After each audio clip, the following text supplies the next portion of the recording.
6 You're not feet. that guy, pal. Trust me. You're not that guy. Okay. Okay? You? Absolutely.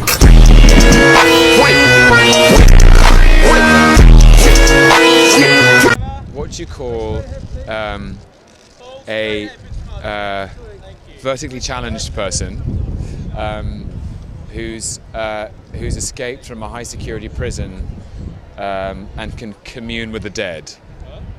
A small, medium, at large. Tish.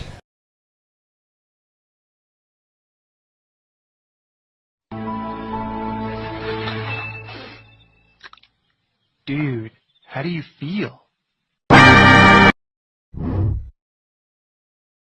while ago, I posted this Loki set. Then someone challenged me to a remake. Oh no. We meet again, oh fair Tom. It all starts with a blob. Gonna want to stay for the reveal because this is probably the best set I've ever done in my whole life. Spent 5 hours on this one nail, simply to do better than I did last time. And I did. I had so many ideas for the surrounding nails because of the new show. I'm gonna sneakily add in some hidden glow scenes. I wanted them to be kind of like a trailer for the show, some green lightning to represent him traveling through time, and then the super dynamic logo for the show, which was no easy feat. And topped it off with this little tiny Loki holding a tesseract. Are you ready for the reveal? Ladies and gentlemen, look at Loki. And the moment you've been waiting for, the secret glow elements. I'm obsessed! Order yours at the link in my bio. Easter eggs and details you might have missed in Loki episode 5. Spoiler alert countdown, 3, 2, 1, let's go. The first Easter eggs in the title itself, Journey into Mystery. That is the name of the comic that Loki first appeared in. As we zoom through the city of the void, we notice Stark Tower, but the sign says Kang. Kang Enterprises in the comics is the company that Tony sold Stark Industries to, which turned out to be ran by none other than Kang the Conqueror. We also see the Angry Cloud, Alioth, the first being to ever transcend time itself, which also similarly featured in stories with Kang. We also see a helicopter marked Thanos, a nod to the weirdest thing Marvel's ever done, the infamous Thanos copter. Yes, Thanos had a helicopter. Panning down, we also see Mjolnir buried in the ground, and Thor as a frog. Now technically this is not Throg, that is a different character in the comics. This is definitely Thor the Thunder Frog, and we know this based on this number, T365, a reference to Thor 365 when Loki turned Thor into a frog. And best of all, I'm pretty sure this is a reference to a similar Thor moment.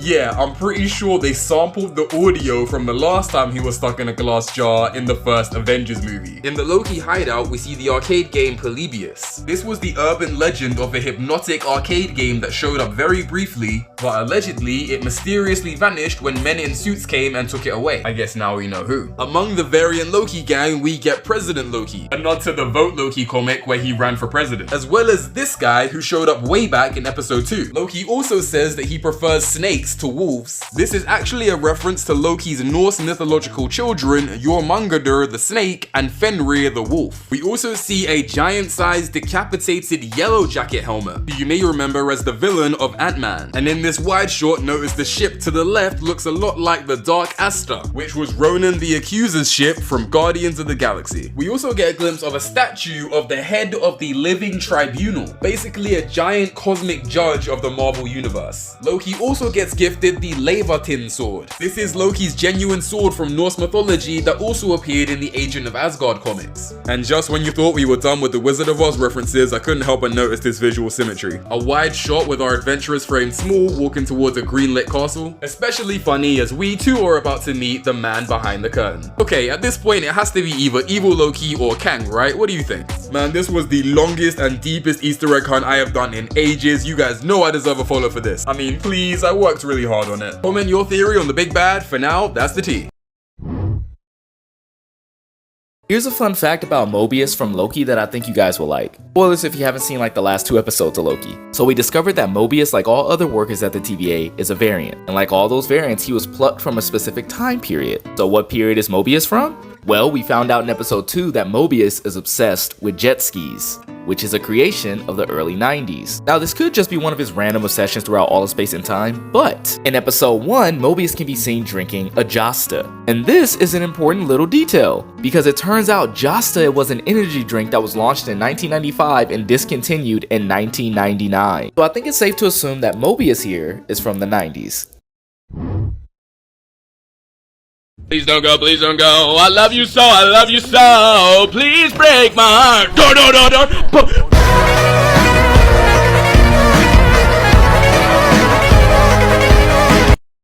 I can't believe this. I've had enough. I can't believe you fell in love with Sylvie. She is literally you from another universe, you narcissist.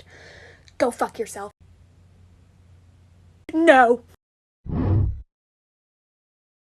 Comic Loki, little Loki, hot Loki, an alligator Loki.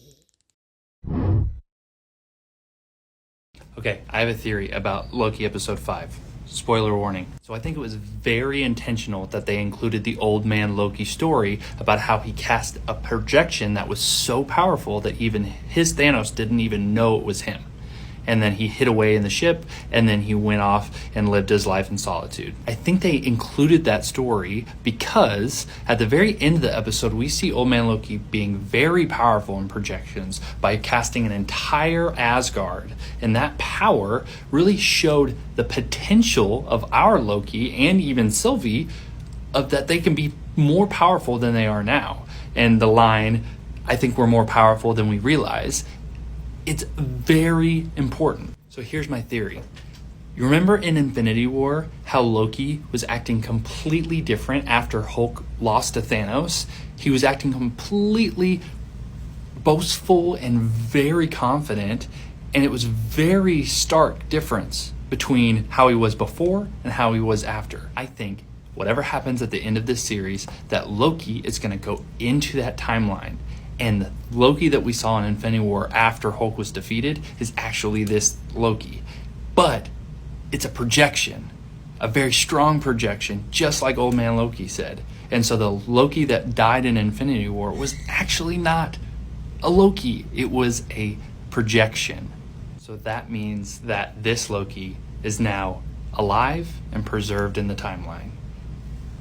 And ready for more MCU fun. Let me know what you think. Drop a comment below. Who's that Pokemon? It's Pikachu! It's Clefairy!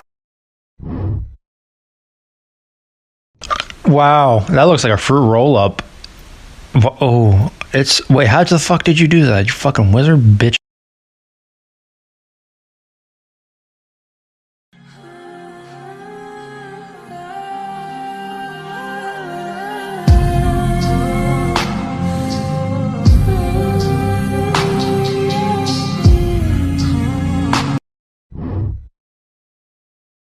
Let's talk about the biggest hint to Loki episode 5 as to who is behind the TVA. So in this episode, Sylvie and Loki take on the entity of Eliath. So after doing a bit of research, I learned that Eliath is very much like Kang the Conqueror himself, conquering entire timelines. In fact, Eliath's empire is actually bigger than Kang's himself, and Kang had to put up a barrier to keep Eliath out. My main point being is that these two are linked, and it would make sense that they would be linked in this show. And as for the space Hogwarts castle, I have a theory.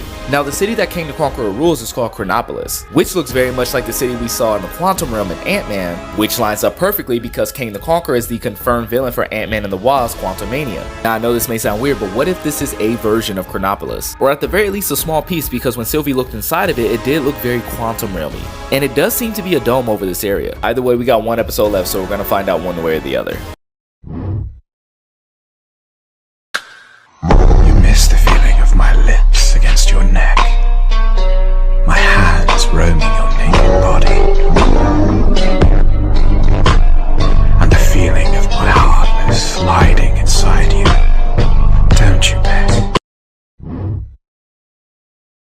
For everyone who saw the new episode of Loki, here's my theory. First things first. So at the end of episode 5, we saw how Loki and Sylvie discovered the location of the person controlling the TVA. And if you look at the background of that scene, you can legit see the flow of time. Now it's all about discovering who is legit in control of the TVA. Time for my theory. I still think it's Loki. So in the trailer, we still have this shot of Loki that we still haven't seen yet. Most of you guys have referred to him as King Loki, which I think is the Prime Loki that I was telling you guys about before. Prime Loki, King Loki, whichever you guys feel more comfortable referring to him as. In that shot, we see that Loki has his own palace where he rules. But wait, didn't we just see a palace in episode 5? And if you watch my previous TikTok, it seems like things are starting to really add up together. Now, I know that a lot of you guys think that the ruler of the TVA is Kang the Conqueror. Believe me, I want that too. This is not a theory that I want to be right about, but it's the only theory that makes sense to me. So what do you guys think? Woo! Yeah, baby! That's what I've been waiting for. That's what it's all about. Woo! Loki spoiler in 3, 2, 1. So, you know the way we got Kid Loki in episode 5? And when he was asked what was his Nexus event, he said that he killed Thor. What I want to know is this Kid Loki that we heard about in Ragnarok, that when he turned himself into a snake so Thor picked him up and then he went, bleh, it's me, and stabbed him, that he accidentally killed him instead of just a nice, light, gentle stabbing as one gives their siblings? Listen well, brother. I'm listening. Will kill me? Evidently there will be a lot. I like her. No, I didn't. I'm pressing every button on this thing. No, don't hit it. Just press it gently. I am pressing it gently. I think you missed a Connor. Shut up! Oh dear. Is she dead? Well done. You just decapitated your grandfather. Oh shit. I have been falling for 30 minutes! This stupid chair. Where's your chair? I didn't get a chair. He's my brother. Adopted. Surprise! Hi. Hey, let's do get help. What? Get help. No. Come on, you love it. I hate it. It's great. It works every time. It's humiliating. Do you have a better plan? No. We're doing it. We are not doing Get Help. Get help! So what do we do? I'm not doing Get Help. Hello, are you my family?